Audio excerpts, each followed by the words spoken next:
வந்தேன் ஐயனே என் ஐயனே.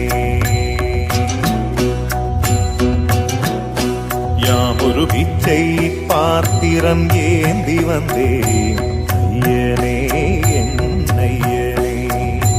பிண்டம் என்னும் எலும்பொடு சதை நரம்புதிரமும் அடங்கிய உடம்பு எனும் பிச்சை பாத்திரம் ஏந்தி வந்தேன் ஐயனே என் ஐயனே.